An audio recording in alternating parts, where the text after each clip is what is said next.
Bonjour à tous. 90% de la réussite dans n'importe quel domaine est une question de discipline. Nous passons des années à l'école, mais nous n'apprenons pas grand-chose à ce sujet. Voici 7 leçons stoïques pour vous aider à développer une forte autodiscipline et un contrôle émotionnel. Ces leçons sont tirées d'un livre que j'ai lu récemment et qui s'intitule « Discipline is Destiny, The Power of Self-Control » de Ryan Holiday. Discipline et la destinée, le pouvoir du self-control de Ryan Holiday. Numéro 1. La bataille contre le plaisir. Le corps est stupide, il faut le sauver de lui-même. Le corps veut manger jusqu'à ce qu'il soit rassasié, mais il finit par dépasser ce stade. Le corps veut boire jusqu'à l'ivresse, mais nous ne nous réveillons que lorsque nous avons dépassé l'ivresse. Le corps veut ce qu'il veut maintenant, il peut en gérer les conséquences plus tard. Nous devons être intelligents et l'arrêter avant que cela ne se produise. Si vous êtes engourdi et mal à l'aise par la suite, si vous avez la gueule de bois et que vous vous réveillez avec des regrets et de la honte le lendemain matin, est-ce que c'était vraiment si génial au départ? Ne pensez pas seulement au plaisir que vous allez ressentir, mais aussi à ce que cela va vous prendre. Pensez à la façon dont vous y penserez après coup, lorsque votre pantalon sera trop serré ou lorsque vous vous surprendrez dans le miroir à vous demander comment tout cela a pu se produire. L'autodiscipline ne consiste pas à s'abstenir de tout excès parce qu'il est considéré comme un péché ou une faute morale. Il s'agit plutôt d'éviter une vie remplie de souffrances inutiles et de conséquences négatives que nous créons par nous-mêmes. Lorsque nous cédons sans retenue à toutes nos pulsions et à tous nos désirs, nous risquons de créer notre propre enfer ici même dans le présent. Il est important de comprendre que l'abstinence et la restriction ne sont pas la même chose. L'abstinence consiste à éviter complètement quelque chose, tandis que la retenue consiste à faire preuve de modération. Il s'agit de savoir comment aborder les choses de manière équilibrée et appropriée en fonction de notre corps. Être discipliné ne signifie pas se priver de bonheur. Cela signifie être responsable et comprendre ses limites. C'est savoir s'arrêter avant que les choses ne deviennent incontrôlables. Par exemple, c'est avoir la force de quitter la table avant d'avoir trop mangé ou d'apprécier un seul verre au lieu d'en prendre plus. La discipline n'est pas une punition, mais un moyen d'éviter les conséquences négatives. C'est l'expression de la valeur de soi. Nous devons donner la priorité à notre esprit sur notre corps et éviter les distractions et les plaisirs temporaires. 2. Rechercher l'inconfort. Sénèque était un homme riche, ayant hérité de son père et ayant réalisé des investissements fructueux dans tout l'Empire romain. Malgré ses richesses, il choisissait de temps à autre de vivre dans l'inconfort pendant plusieurs jours. Il portait de vieux vêtements rugueux et dormait même à même le sol avec seulement un morceau de pain sec et de l'eau. Sénèque prenait grand soin de s'assurer que ses expériences d'inconfort étaient authentiques et sérieuses. Lorsqu'il conseillait à un ami d'essayer cet inconfort volontaire, il soulignait l'importance de manger du pain dur et de dormir sur un morceau de bois dur pour que l'expérience soit authentique et ne soit pas un simple amusement. Pourquoi Sénèque a-t-il fait cela? Sénèque savait que la plupart de ses concitoyens vivaient, sans se plaindre, dans les mêmes conditions que lui pendant quelques jours. Et c'est là l'essentiel. En se soumettant intentionnellement à ces conditions, il cherchait à prouver qu'il était possible et même habituel pour nombre de ses concitoyens d'endurer de tels défis. De nombreux amis fortunés de Sénèque étaient terrifiés à l'idée de vivre dans de telles conditions, ce qui les rendait anxieux et peu enclins à prendre des risques. En affrontant volontairement ces difficultés, Sénèque se disait « C'est de cela que vous avez peur ?» Ces épreuves volontaires ont aidé Sénèque à prendre du recul et à faire preuve de résilience, ce qui lui a permis d'affronter l'adversité avec plus de force. En fin de compte, cette pratique lui a même sauvé la vie lorsque l'empereur Néron est devenu instable. Sénèque offrit toutes ses richesses en échange de sa liberté. Néron est choqué et n'arrive pas à croire que quelqu'un puisse tout donner. Contrairement à l'approche de Sénèque, beaucoup d'entre nous évitent tout ce qui est inconfortable. Nous pensons que le succès consiste à ne jamais lutter et à toujours avoir ce que nous voulons à portée de main. Pourquoi avoir froid quand on peut allumer le chauffage? Pourquoi porter des choses lourdes quand quelqu'un d'autre peut le faire à notre place? Pourquoi marcher quand on peut conduire? Nous ne réalisons pas à quel point cela nous rend dépendants. Cela nous gâte et crée des conditions parfaites pour l'échec. Cela nous rend également craintifs. Nous devenons dépendants de notre confort et nous craignons de le perdre. Mais certaines personnes apprécient l'inconfort. Elles se mettent au défi en courant des marathons, en dormant à même le sol, en soulevant des objets lourds ou en effectuant des travaux manuels. La recherche de la douleur nous endurcit et nous rend moins effrayés par les défis. L'autodiscipline commence avec notre corps, mais elle n'est pas automatique. Nous devons nous exposer à des défis, car la vie nous réserve un jour ou l'autre de graves désagréments. Nous devons être préparés. Les personnes capables de gérer les périodes difficiles et d'accepter le changement sont plus difficiles à vaincre et plus heureuses dans l'ensemble. Nous devons faire preuve de modération lorsque les temps sont bons, car ils ne durent jamais éternellement. 3. Cessez d'être un esclave. Dwight Eisenhower a accompli de grandes choses dans sa vie. Il a participé à des batailles, a vaincu les nazis, a occupé l'Allemagne, a écrit ses mémoires et est devenu riche. Mais en 1949, Eisenhower a dû relever un nouveau défi, se conquérir lui-même. Il avait l'habitude de fumer 3 à 4 paquets de cigarettes par jour depuis 38 ans et il savait qu'il était temps d'arrêter. Bien que cela puisse sembler anodin par rapport à ses autres réalisations, toute personne ayant lutté contre une dépendance sait à quel point cela peut être difficile. Mais Eisenhower avait une volonté incroyable. Il a décidé d'arrêter de fumer d'un coup. Il a dit « La seule façon d'arrêter est d'arrêter ». Et il n'a plus jamais touché une cigarette. Personne ne l'a forcé à arrêter, c'était sa décision personnelle. Il pensait qu'il était de son devoir de prendre soin de son corps et de protéger sa santé. En vainquant ce démon intérieur, il a ajouté des années à sa vie. Avec un corps fort et sain, il pouvait continuer de servir le monde. Il a dirigé l'OTAN et est finalement devenu président des États-Unis à une époque difficile. Dans le monde d'aujourd'hui, nous pouvons devenir accros à diverses choses comme les cigarettes, les sodas, TikTok, Instagram ou les jeux vidéo. Peu importe que ces habitudes soient considérées comme acceptables ou non, ce qui importe, c'est de savoir si elles sont bonnes pour nous. Tout comme l'habitude de fumer d'Eisenhower lui nuisait lentement, beaucoup de nos habitudes peuvent faire de même sans que nous nous en rendions compte. Mais même si elles ne nous nuisent pas, pourquoi devrions-nous les laisser nous contrôler ? Pourquoi devrions-nous recevoir des ordres de notre ventre ? C'est nous qui devrions être le patron. Ni le corps ni l'habitude ne peuvent être les patrons. L'esclavage était un système économique profondément inefficace et, en plus de sa misère et de sa cruauté, pourquoi choisiriez-vous d'être l'esclave de vos habitudes ? Voici un test simple. Si l'on vous présentait ces choses aujourd'hui, en connaissant tous les risques et toutes les conséquences, commenceriez-vous à les utiliser ? Commenceriez-vous à fumer, à boire ou à mener un style de vie si vous saviez qu'il vous rendait malheureux à long terme ? Ce n'est pas parce que vous avez commencé dans le passé que vous devez continuer maintenant. Vous avez le pouvoir de choisir différemment. Quel que soit votre pouvoir, il se peut que vous luttiez contre certaines mauvaises habitudes en ce moment. Mais la bonne nouvelle, c'est qu'il n'est jamais trop tard pour les vaincre. Inspirez-vous d'Eisenhower qui a arrêté de fumer à l'âge de 58 ans. Ce qui compte, ce n'est pas la durée de l'habitude, mais ce que vous décidez de faire aujourd'hui. Choisissez d'arrêter maintenant. Choisissez de ne plus être un esclave. 4.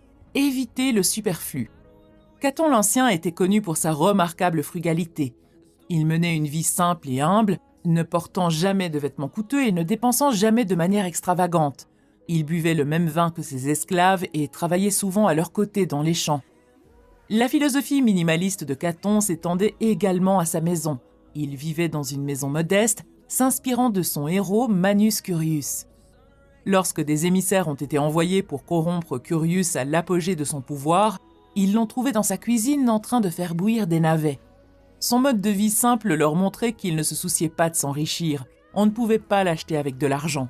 De même, lorsque Caton s'est vu offrir des cadeaux ou des récompenses de grande valeur pour son travail politique, il les a refusés, car lorsque nous désirons plus que ce dont nous avons besoin, nous nous rendons vulnérables. En étant un peu dur avec nous-mêmes, il est plus difficile pour les autres d'être durs avec nous. En étant stricts avec nous-mêmes, nous enlevons aux autres le pouvoir qu'ils ont sur nous. Un autre excellent exemple de pouvoir de la simplicité est celui du boxeur Rubin Carter. Pendant son emprisonnement injuste, il a délibérément vécu avec très peu de confort. Il n'avait pas d'oreiller, de radio, de tapis ou de télévision, ce qui empêchait les gardiens d'avoir prise sur lui. En se privant de ces commodités, Carter a affirmé son contrôle sur sa propre vie et est devenu moins vulnérable à la manipulation. La vie de Caton ou de Rubin Carter peut sembler difficile, mais à bien des égards, elle est plus facile. Moins de soucis, moins de bagues à embrasser. Personne n'a moins de plaisir qu'une personne qui a des débiteurs à sa porte ou une personne qui est obligée de travailler de plus en plus dur pour maintenir son style de vie luxueux. Dans notre monde moderne, nous sommes souvent entourés de tentations et de pressions pour posséder toujours plus. Les publicités et les influences sociales peuvent nous faire croire que nous avons besoin de certaines choses pour être heureux. Posez-vous la question. L'humanité et moi-même n'avons-nous pas survécu longtemps sans cela ? Combien de temps le bonheur a-t-il duré la dernière fois que vous avez acheté la chose dont vous aviez envie ? La nouvelle chose dont vous avez envie ne vous rendra pas plus heureux, car la dernière ne l'a pas fait. Si vous avez besoin d'une preuve, vérifiez votre garde-robe. Pensez au bonheur et à la satisfaction que vous éprouviez avec moins de choses il y a quelques années. Regardez-vous ces jeunes années en arrière et vous sentez-vous mal d'avoir moins ? Probablement pas. C'était le bon temps. Vous les regrettez presque aujourd'hui. Les choses étaient plus simples et plus propres. Voici un secret puissant. Moins vous désirez, plus vous devenez riche, libre et puissant. C'est aussi simple que cela. 5. Ralentir pour aller plus vite. Octave est devenu l'héritier de Jules César alors qu'il n'avait que 18 ans. Un an plus tard, il promet aux dirigeants de Rome réunis au Forum qu'il atteindra les mêmes sommets que son père adoptif. Malgré ses projets ambitieux, il ne s'est pas précipité.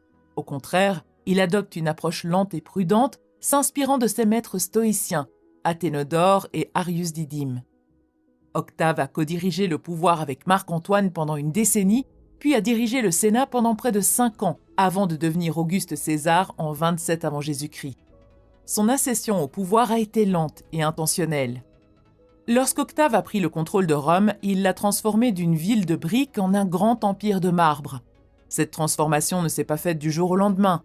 Elle a nécessité du temps et une attention particulière à de nombreux petits détails. L'approche d'Octave nous enseigne la valeur d'un rythme discipliné et l'importance de faire les choses correctement. Se battre n'est pas toujours synonyme de se précipiter. Il s'agit de faire les choses correctement et efficacement. Il n'y a pas de mal à avancer lentement tant que les progrès sont réguliers et constants. Nous devons gérer notre envie de nous précipiter, à la fois en réponse aux pressions extérieures et à notre propre empressement à passer à l'action. Bien que cette impatience soit précieuse, elle doit être correctement canalisée. Si elle n'est pas bien gérée, elle se transformera rapidement d'un atout en un handicap. 6. La vie difficile est la meilleure vie. Le roi George IV était célèbre pour son amour de la nourriture. Il prenait un énorme petit déjeuner composé de pigeons, de steaks, de vin et d'eau-de-vie. Au fil du temps, il est devenu si gros qu'il craignait de ne plus pouvoir respirer s'il s'allongeait pour dormir. Même signer des documents devenait un défi et il fit fabriquer un tampon pour sa signature afin de ne pas avoir à se déplacer. Malgré ses responsabilités de roi, il ignore ses devoirs et engendre plusieurs enfants en dehors de son mariage. Il semble se croire au-dessus des règles de santé et de mortalité.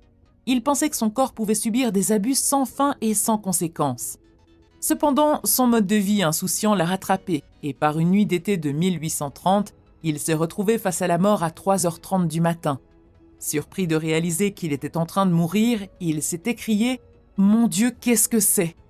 Reconnaissant que c'était la mort, il saisit la main du jeune serviteur et dit « Mon garçon, c'est la mort. » C'est comme s'il était choqué de découvrir que sa mauvaise hygiène de vie l'avait finalement conduit à la mort. Comparons le mode de vie autodestructeur du roi George à l'exemple inspirant du président Theodore Roosevelt.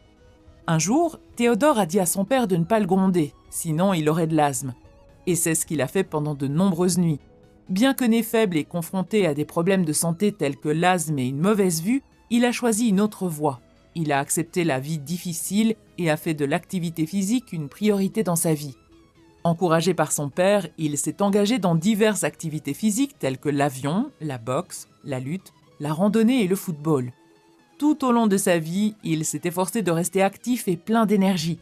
Même lorsqu'il est devenu président, il a continué à s'engager à faire de l'exercice, en prenant le temps de faire 2 heures d'activité physique par jour. 2 heures par jour en tant que président. À votre avis, qui se sentait le mieux au réveil ? Le roi George paresseux ou Roosevelt ? L'exemple de Roosevelt nous rappelle avec force que le fait d'être actif et d'embrasser une vie difficile peut permettre d'accomplir de grandes choses. Nous sommes faits pour plus que simplement exister et rechercher le plaisir. La nature nous a fait des cadeaux extraordinaires. Nous sommes des êtres incroyablement évolués au sommet de la chaîne alimentaire. Allez-vous laisser vos capacités s'épuiser ? Aujourd'hui, de nombreux jeunes Américains ne peuvent pas s'engager dans l'armée pour des raisons de santé ou de conditions physiques. Prendre soin de son corps n'est pas une plaisanterie, c'est une question de sécurité nationale. Si nous voulons être des membres importants et productifs de la société, nous devons prendre soin de notre corps. Il ne s'agit pas seulement de faire du sport, mais aussi de manger et d'éviter les substances nocives. Notre corps est comme une voiture de course haut de gamme et nous devons l'alimenter correctement. La vie est pleine de problèmes et de situations difficiles. Il arrive que notre travail ne se déroule pas comme prévu et que nous soyons confrontés à des difficultés. Cependant, lorsqu'il s'agit de faire de l'exercice, nous avons le pouvoir de contrôler la situation. Nous pouvons choisir différentes activités comme la natation, l'haltérophilie, le jiu-jitsu ou de longues promenades, mais l'essentiel est d'être actif. L'autodiscipline ne consiste pas à refuser le plaisir. Le plaisir est la récompense de nos efforts. Prendre soin de son corps, contrôler ses désirs, travailler dur et faire de l'exercice n'est pas une punition. C'est la façon dont nous gagnons le plaisir. 7. Le silence est une force. Les Spartiates étaient connus pour leur courage et leur force, mais ils avaient une autre qualité impressionnante. Ils étaient des maîtres de l'autodiscipline lorsqu'il s'agissait de parler. Ils savaient utiliser peu de mots pour avoir un impact important. Lorsqu'ils étaient menacés par des ennemis puissants, ils répondaient par des mots courts et puissants, montrant ainsi qu'ils n'avaient pas peur. Par exemple, lorsqu'on lui a dit que les flèches de Xerxès bloqueraient le soleil, Léonidas a répondu « Alors nous nous battrons à l'ombre ». Lorsqu'un autre conquérant a menacé de massacrer tous les soldats spartiates s'ils franchissaient ses murs, les Spartiates ont simplement répondu d'un mot « si ». Ils n'utilisaient jamais deux mots là où un seul suffirait. Ils n'utilisaient jamais de mots inutiles, ne partageaient jamais trop d'informations et ne parlaient jamais pour le plaisir. Ils savaient qu'il est plus puissant de dire moins que de dire beaucoup. Bien qu'ayant le pouvoir et l'autorité de dire tout ce qu'ils voulaient, les Spartiates ont choisi de tenir leur langue. Ils ne ressentaient pas le besoin de prouver leur valeur en parlant constamment ou en s'engageant dans des discussions inutiles. Aujourd'hui, la technologie nous permet de partager plus facilement nos opinions et de nous lancer dans des discussions. Mais la leçon des Spartiates est qu'il faut résister à cette tentation. Il n'est pas nécessaire de verbaliser chaque pensée ou de donner son avis en permanence. Ce n'est pas parce qu'il y a une pause qu'il faut la combler. Ce n'est pas parce que tout le monde parle que vous devez intervenir. Vous pouvez vous accommoder de la gêne. Vous pouvez utiliser le silence à votre avantage. Vous pouvez attendre et voir. Vous pouvez répondre à la question par « je ne sais pas ». Vous pouvez ignorer l'insulte. Vous pouvez décliner l'invitation. Vous pouvez décider de ne pas expliquer vos raisons. Bien sûr, vous pouvez faire tout cela. Mais le ferez-vous ? Caton a choisi de ne parler que lorsqu'il était certain qu'il ne valait pas mieux de ne pas dire ce qu'il avait à dire. 2 oreilles, 1 bouche. Respectez ce ratio, rappelait Zéno à ses étudiants. Regrettez toujours ce que vous n'avez pas dit, et non l'inverse, et laissez-les souhaiter que vous parliez davantage. Merci d'avoir regardé. Bonne journée!